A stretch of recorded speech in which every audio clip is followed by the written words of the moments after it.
For this weekend's shipwreck video, we'll be continuing the theme of compilations, with this week taking us from the Pacific and into the cold waters of Scapa Flow, and from modern surveys to decades-old salvage operations. Because for this video, we'll be looking to 3 battlecruiser wrecks of the high seas fleet. I've previously covered the salvages of SMS Derfflinger, Seydlitz, and Hindenburg, 2 of Germany's toughest warships and their final completed battlecruiser. All 3 of them had interesting quirks to their salvage operations. Seydlitz was used as an impromptu coal source. Derfflinger practically shot out of the water. And Hindenburg, well, as I joked at the time, she fought the Salvagers harder than she fought the Royal Navy. It's why I chose to put these 3 together instead of doing a greater Scapa Flow wrecks or high seas fleet wreck video. They fit together better to my mind. And had there been enough material on Von der Tann or Moltke, I'd have included them as well. Alas, there's not much out there. Maybe someday. For now, let's kick things off with Seydlitz, my personal favorite German warship. This is a ship best known for the absolute beating she took at Jutland. So much damage, in fact, that the ship very nearly sank on the way home. Yet she survived and returned to service. Seydlitz would see out the Great War before ending up with the rest of the high seas fleet at Scapa Flow, where she would be scuttled, ending up in one of the more unique orientations of that group. Something that would, as it turned out, make her salvage into a bit of a headache. Not deep enough to capsize, but also too deep to sink upright. Instead, the Große Kreutzer rolled over to her starboard side and came to a halt 70 feet or 21 meters down. The issue here was the ship's beam. This came out to 93 feet or 28.5 meters, meaning a good 20 feet remained above the surface. You can see that quite clearly here, the number 3 turret partially above the water, along with the portside casements. Seydlitz was in an incredibly awkward position when it came to salvage. If it were a matter of cutting into the wreck as she lay in place, well, that was one thing. Actually raising the wreck was another entirely.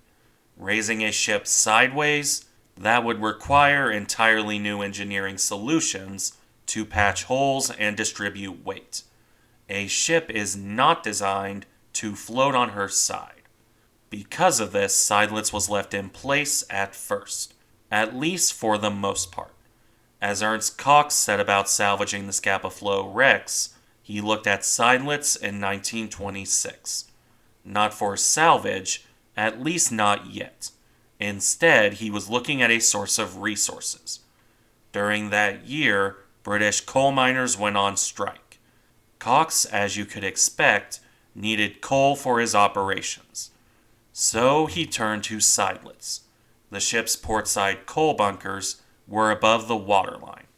So Cox had his workers cut into the hull, where they found full bunkers of dry coal. As a result, German coal would fuel the efforts to raise German ships, at least until British coal was flowing again. This was it for work on Seydlitz, at least officially. Cox wouldn't return to the wreck until June 1927. He was set on raising the ship, despite the massive challenges this entailed. No one had ever brought a ship up sideways quite like this. Nonetheless, Cox was a determined kind of man, so his workers set to their jobs. The first thing they did was remove all the armor on the port side. This was done for 2 reasons. First, to sell off the high-quality steel for further funding, and second, to lighten the ship. This would, in theory, make the starboard armor belt act like a second keel. In practice, this is up for debate. It also wouldn't work out that way anyway, as we'll see later on. In any event, Cox's men removed the armor and sealed all the gaps in the hull, including where the ship's funnels had once been located. This work lasted into June 1928, including through a particularly stormy season, where 4 men were actually stranded for a day aboard the wreck. Fortunately, that was the worst it got for the workers. They managed to finish their work by June without any major accidents.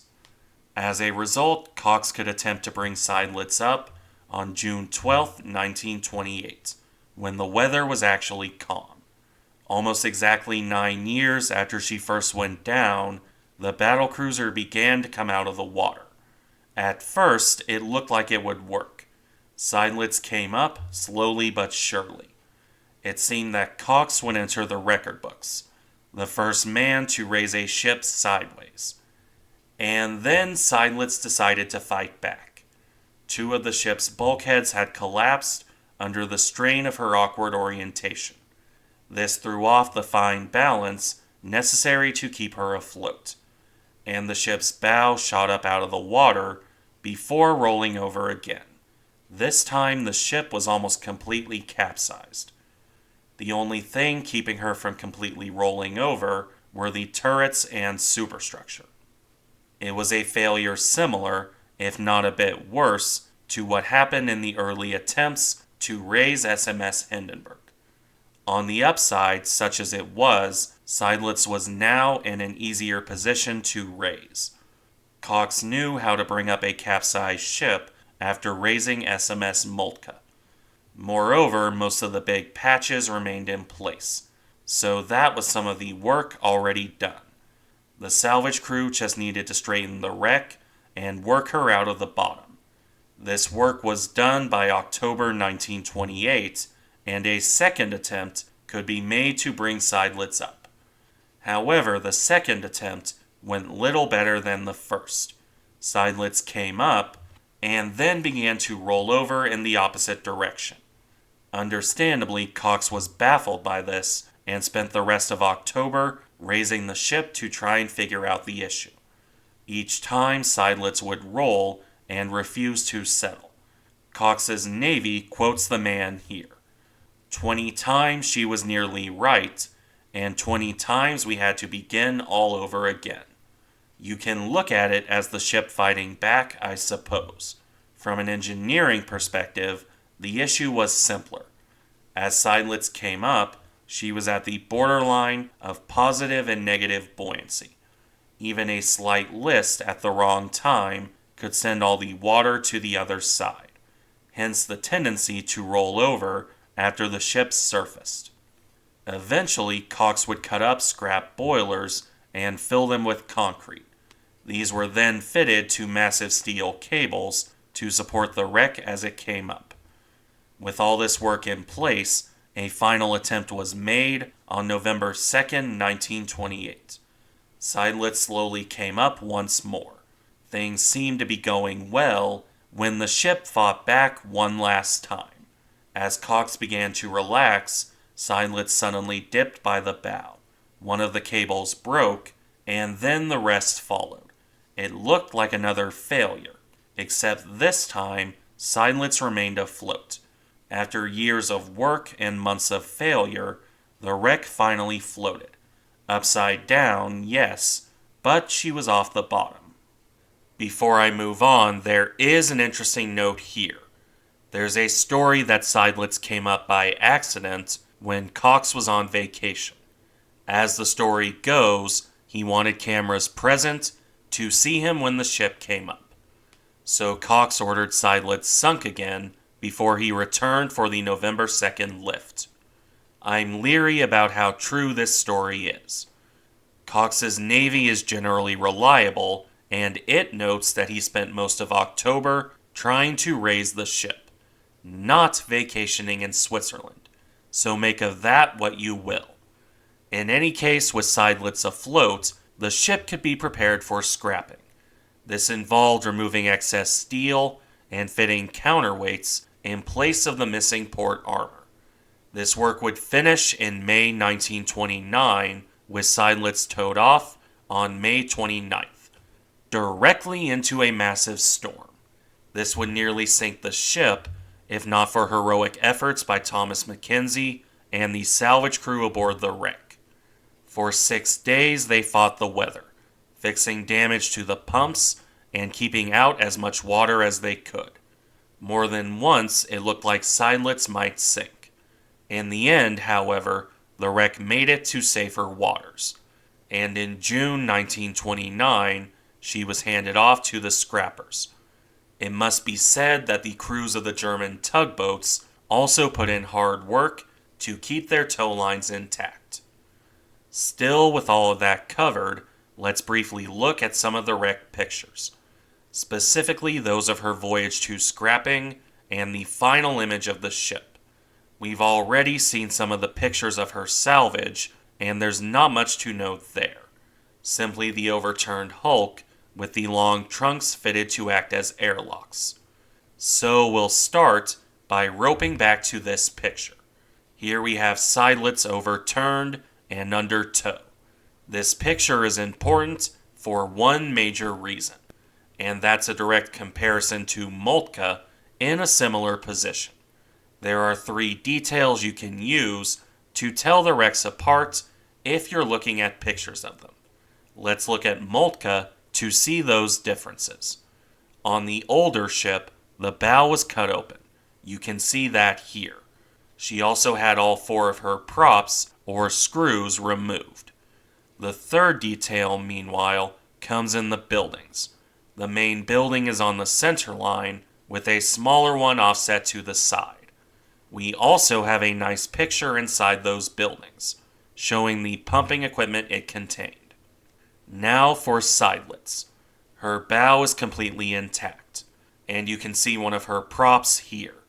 As for the buildings, those are both on the side, with the smaller one directly behind the larger one. Those details are the easiest way to tell the wrecks apart, and how we know the following pictures are of Seydlitz and not Moltke. Take this for example. Here we can see the buildings, which are clearly on the side and in line with each other. As a result, this is a picture of Seydlitz, or at least most likely a picture of that wreck. If so, this was one of the calmer periods. We can see all the equipment on deck with no sign of rough weather, although the next picture does show some waves by the bow. It's here, however, where things get rougher. Water is beginning to rush aboard the ship, although this is before the equipment was knocked around. We don't seem to have any pictures of that damage, though that isn't surprising. Mackenzie and his men were rather busy at the time. Instead, we have a set of pictures showing water rushing over the wreck, such as this one, for example, or this one where the weather was getting worse. The ship is falling down into the waves, and you can see the water kicking up as well. But I think the most distinctive is this one, with very clearly rough water. I've got to give some credit to whoever took this picture, if only for their steady hand. Regardless, Seydlitz would make it to port. We can see that here from the deck, the ship being towed to scrapping after surviving the storm. There's also this view from the stern, where you can see the buildings and the prop, once more confirming this as Seydlitz. And then there's this one of the ship coming into dock, where we can see the intact bow, confirming it isn't Moltke. That's harder to say on the next one, although the buildings do look like Seydlitz. And that brings us to the final picture of the wreck here, overturned in dock, much like Derfflinger was. This is a good stern shot, showing the rusting of the hull and that bent prop. Now with Seydlitz complete, let's move to her newer cousin, Derfflinger, the Iron Dog, famous for the sheer pounding that she endured at Jutland. This is a ship that fought hard and refused to sink, no matter how much the British sent her way. Ultimately, however, her fate would be the same as many others, scuttled at Scapa Flow to prevent anyone from making use of her, where the ship would finally be raised in 1939 at the dawn of the Second World War. Let's look at that story now, beginning, of course, with the sinking. This is a well-known story if you study naval history. After the conclusion of the Great War, the High Seas Fleet was interned at the British naval base of Scapa Flow. There it would remain as treaty negotiations went on at Versailles. Exactly what the fate of the fleet would have been is something of an open question.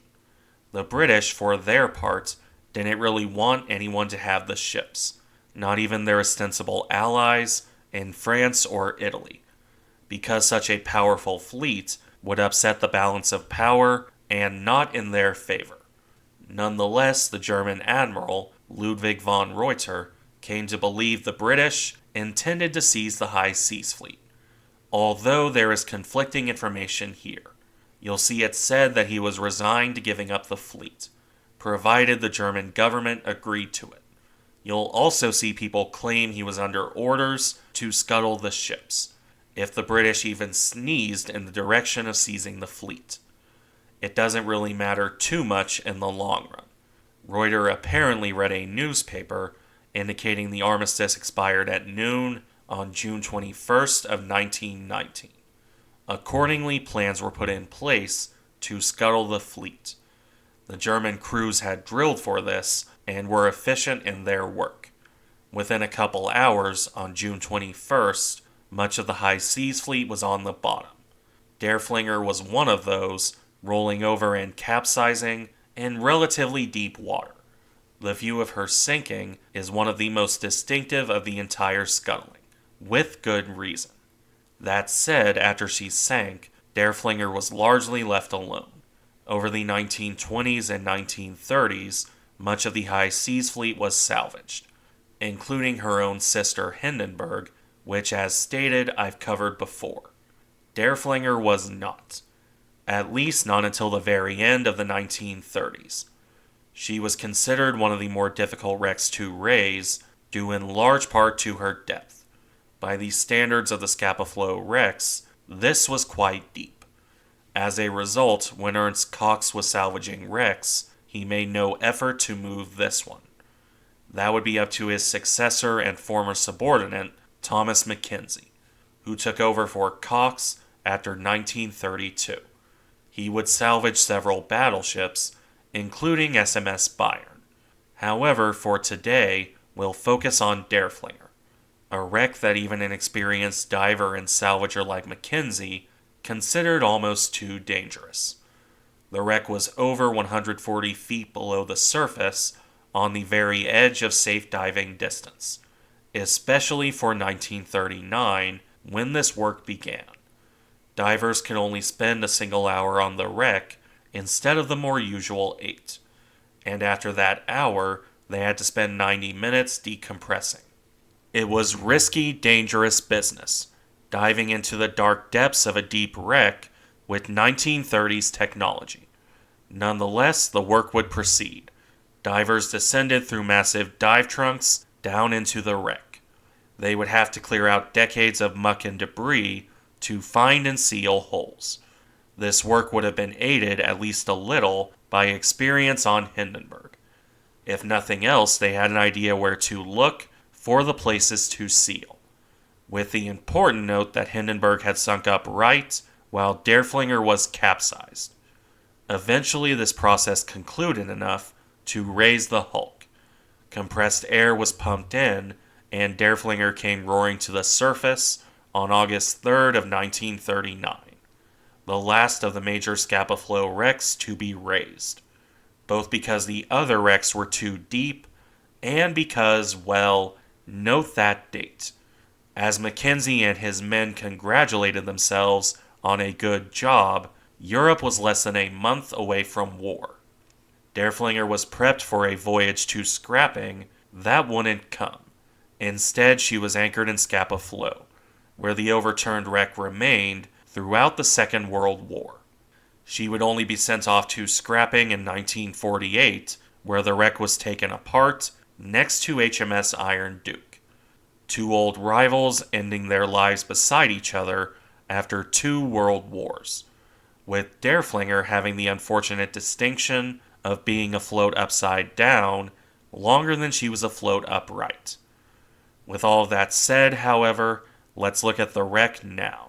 We can start here with the ship getting blown out of the water, quite literally, though not in the usual usage of that phrase.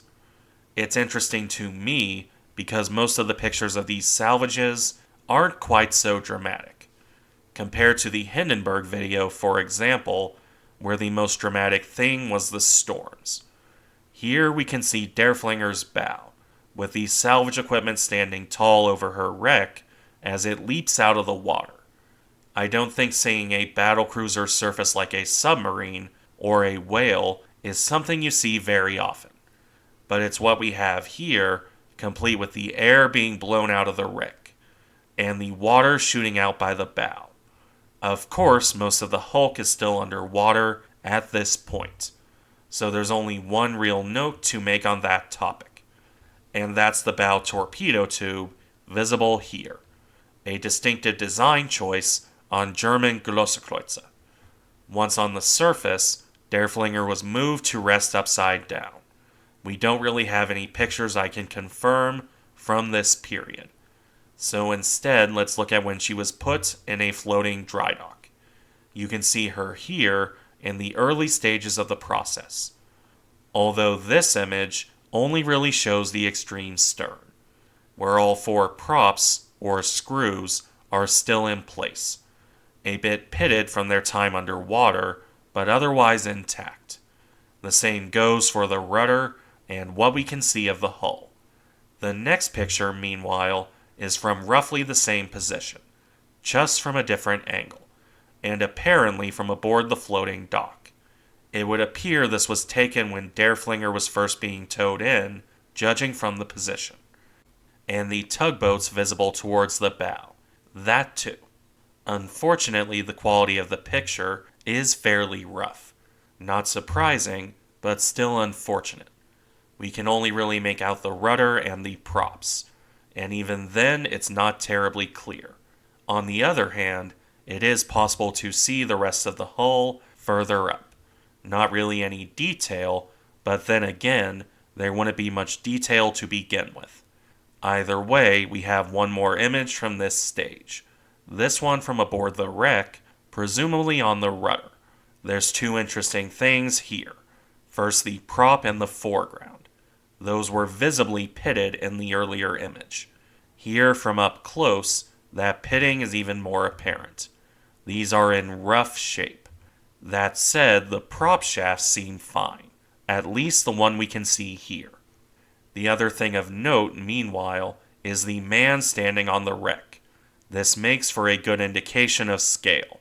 Derfflinger was relatively small in comparison to something like Tirpitz. But even overturned like this, the wreck is still quite large. Beyond that, there's not much to say. We can see more tugs and equipment on the ship, but that's about it. Judging from the lack of the dry dock, this must have been taken right after she surfaced, making this the earliest of the pictures outside of that surfacing itself. After this, we have one last picture of the wreck in the water, apparently taken in 1946, just before the hulk was pulled out of the water to be towed off. You can see the props, which seem to be in better shape. Presumably they were cleaned at some point. There's also buildings on the top, which we'll see better later on. As for the pipes, I believe those are to supply air to men working inside the wreck, although I'm not sure. As for the next couple pictures, these were taken much later on, after the wreck had been raised into dry dock. We've got this one, for example, where you have Derfflinger high and dry being towed off to scrapping. Interestingly, you can still see the paint line between the above water part and the anti-fouling paint on the underside. Whether that's the original German paint or something the British added during her time afloat isn't entirely clear. Regardless, there's still not much to see on the wreck itself. The bow torpedo tube is more visible here, and there's buildings built atop her wreck to house workers. Other than that, not much to say, although just the image of an overturned battlecruiser being towed off for scrapping is still an interesting one. The next image for its part is from the stern. The same story still applies here. There's not much detail because of the orientation of the wreck. What this one does well, on the other hand, is the scale. Those tugs, compared to Derfflinger, show the size of the ship rather well. You can also see the stern better here, including where it reaches the deck, although the deck itself isn't visible. And now the final image in this set, the wreck reaching her final destination to be scrapped, mostly notable for being a lower view. We can more clearly see the shape of the bow here. Not much beyond that, however, aside from Iron Duke in the process of her own scrapping in the background. As for Derfflinger scrapping, we have 3 images here. First, this one, a close-in look at the bracing of the hull beneath the stern. This gives us 3 things. First, a look at how much bracing was required to support all that weight. Second, a glimpse at the rough condition of a ship raised after 20 years underwater. And third, another look at the props up towards the top.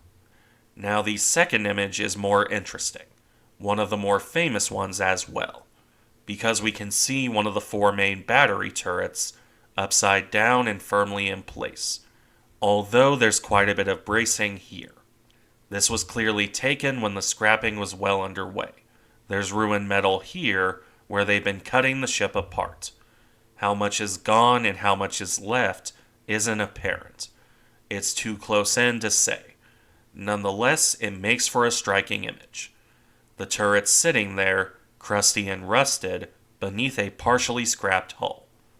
As for the last image, that's even further along.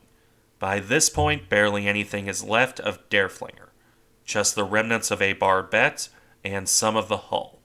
This is very late into the process when much of the ship was gone. There's not really much to say here, honestly. Just that it's a sad sight to see if you're a fan of Imperial German warships, especially the Grossekreutzer. While Derfflinger's ultimate fate is certainly sad, that doesn't mean there can't be fun stories from these wrecks. Our final example for today, SMS Hindenburg, emphasizes that point pretty well. As I noted at the start, this ship fought the Salvage every step of the way, to the point she became something like Cox's white whale. Hindenburg would come up, then go down. She would go up, then start to capsize. A ship that should have been relatively easy in comparison to the others proved anything but. I've developed a certain appreciation for Hindenburg in this regard. She may not have fought the Royal Navy, but she sure as hell wasn't giving up without a fight. It seems fitting in a way. Anyway, let's get into her wreck now. Much like the other 2, this came on June 21st, 1919, when Admiral von Reuter sent out the order to scuttle the fleet. Unlike the other 2, however, Hindenburg sank on more or less an even keel, with her funnels and masts above the waterline, along with the bridge for that matter.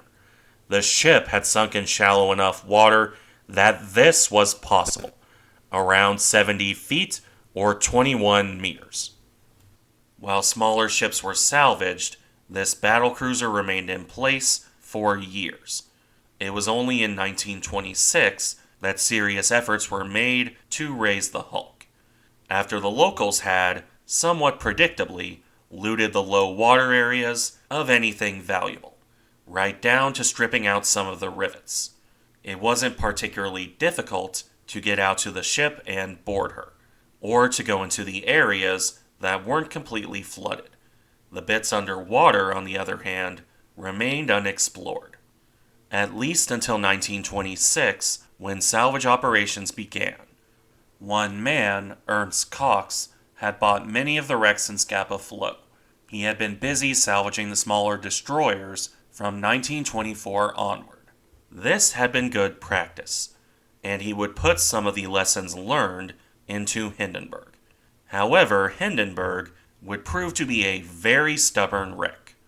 Salvaging a wreck of her size, 700 feet or 212 meters, and around 28,000 tons, was not easy.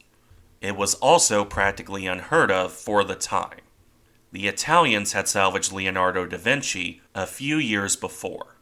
However, that wreck had been capsized and was substantially smaller. It also had involved full government support in the salvage operation. Cox was flying solo, as it were, to the point of needing to cut into the coal bunkers on Seydlitz to supply his own coal during a coal workers' strike. But back to Hindenburg. The first and most obvious hurdle was sealing all the openings. No amount of effort to raise a ship would work if water just flooded back in. The Germans had been very thorough in smashing pipes and leaving every potential opening well open. Hindenburg needed no fewer than 800 patches to make her hulk watertight. This required extensive work by the divers, 12 brave souls who spent 3 months in the dark and murky waters sealing holes, the largest of which was, evidently, an 11-ton patch. As dangerous as this work was, it was nothing on actually penetrating the wreck. This was 1924, so light sources and diving suits were bulky and primitive. Penetrating inside a wreck filled with 7 years of silt and rusted debris was not easy. Cox would only allow 2 pairs of divers, his most experienced, to do the dirty work. Fortunately for all involved, those divers would discover a gold mine. In Hindenburg's control room, they found a plan that had the pipe arrangement for the entire battlecruiser. And it was etched in non-ferrous metal, so even after 7 years, it was still legible, at least once it was cleaned. That showed the exact points where valves needed to be sealed, so it was less blunder about in a dark wreck and more blunder about in a dark wreck while knowing exactly where to go. That detail is important. Even with this discovery and all the precautions in the world, it was still a risky business. One diver nearly died in the engine room when a wooden ladder got caught on his air hose. Fortunately, his partner was able to help free him, and both men survived. It's a stark reminder of the dangers in salvaging a wreck, especially in those early days. Still, enough work was done to make Cox confident in raising the hulk. 2 submarine floating docks were placed on either side of the hull, along with 2 of the previously salvaged destroyers anchored to act as breakwaters. A dizzying array of cables and ropes and footbridges were built over Hindenburg's deck. All of this equipment and work was put to the test on August 13th of 1926. Pumps began to empty Hindenburg's bow, breaking it from the bottom, while the stern was left to rest on the hard bottom to hopefully remain stable, while the pumps were steadily moved aft to continue draining the hull slowly. No one, least of all Cox, with a lot of money on the line, wanted the ship to break her back while coming up. During this process, a compartment was found that had been watertight this entire time, and was apparently pristine on the inside. A local photographer was sent aboard to photograph the interior of the wreck. Unfortunately, I've been unable to find any of those photos. If anyone has some, by all means let me know. However, things began to go wrong at this point. Hindenburg was leaking, and leaking badly. The wreck had to be sunk back down, where divers discovered that fish had eaten the tallow holding the patches in place. Those were replaced with a mix including concrete, and Hindenburg was raised again, only to develop a severe port list with the stern wedged to the bottom. Cox had to sink her again to avoid the ship rolling over. That list had, after all, approached 40 degrees. Cox would make several other attempts to fix this issue. Over the next few days, the ship was raised by the bow and stern, either apart or together. However, none of these worked. Cox put it best when he said the ship was heavier on her port side. He believed that her stern was resting on just one place, and that induced the roll. In an effort to counter this, Hindenburg was lashed to a beach destroyer on her starboard side. That destroyer was then pumped full of water in the hope of acting as a counterweight. They also ran a wire to a second destroyer for much the same reason. This new attempt was put into practice on September 2nd, 1926. And in fairness, it seemed to work. Hindenburg came up on an even keel. So much so that an hour in, the same diver who almost drowned, Harry Hall, hopped aboard the wreck. He carried a British red ensign and tied it to the ensign's staff. Unfortunately, this didn't work out. The wire to the beach destroyer snapped. Hindenburg immediately developed a 25-degree port list. And to add insult to injury, a storm kicked up, including strong winds.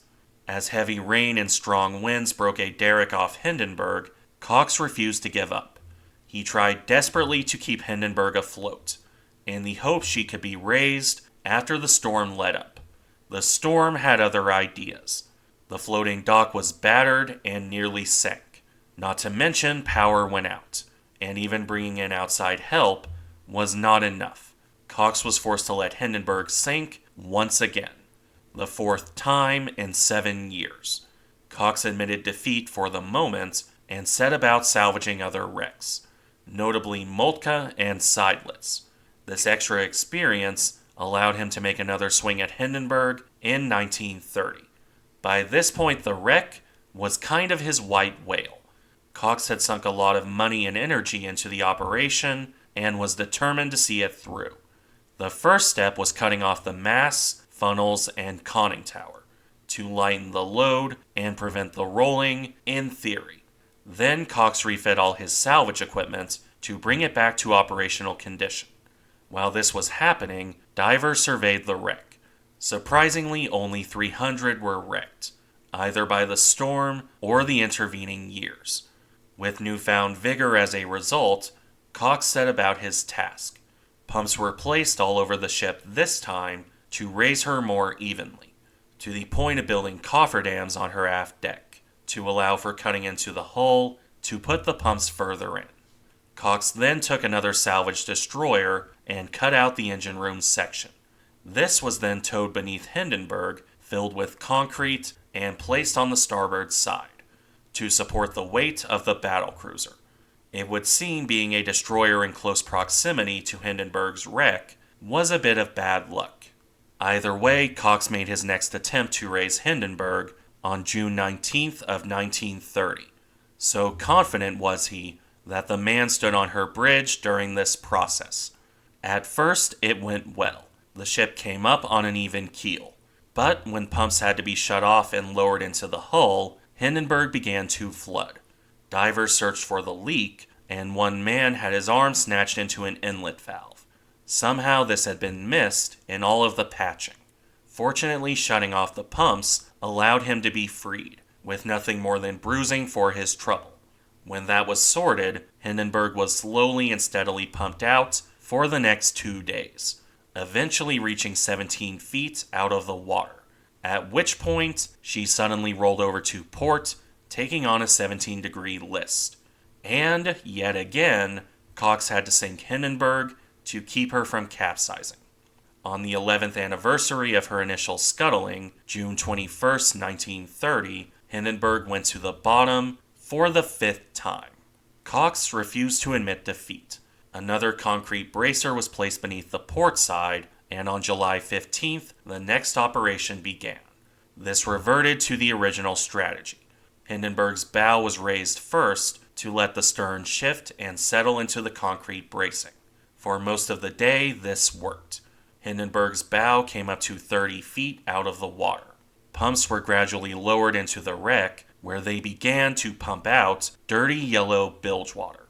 workers were able to penetrate into the engineering spaces where they sealed any lingering holes. And by 3:30 in the afternoon, even the stern turrets were breaking the surface. Everything seemed to be working for once. And then Hindenburg fought back one final time. The hull began to sag in the middle as water remained in that area. There was a real worry that Hindenburg would either sink or break outright. But Cox kept going, either out of stubbornness or faith in the German construction. And against all odds, Hindenburg didn't break. She did, however, once again develop a port list. A list that worried all involved as it approached 6 degrees. It was on the knife edge of ruining all the work. And then, as if finally conceding the fight, Hindenburg settled to an even trim. By the night of July 15, 1930, the ship was afloat and at no risk of sinking, at which point weeks of work to prepare her for her final voyage could begin. Hindenburg was pumped dry and fixed up, until on August 25, 1930, the ship set sail. Under tow by 3 German tugs, the wreck was sent off for scrapping. SMS Hindenburg's story finally came to an end after years of fighting back against the British, in a manner of speaking. And with Hindenburg's fight coming to an end, so too does this video reach its ultimate conclusion. These 3 wrecks have different stories to tell, but all of them are interesting. An early example of a mass salvage operation, and one that doesn't involve war graves. A lot of what happened here, along with the earlier work on Leonardo da Vinci, would come in handy later, especially at Pearl Harbor after the Japanese attack there. That's a good legacy to leave, I think. And should I manage to dig up enough pictures of other salvages, like Von der Ton or Bayern, I'll happily do another video or 2. We'll see what the future brings in that regard. Thank you for watching. Remember to like, comment, and subscribe if you enjoy the content, and I'll see you in the next one.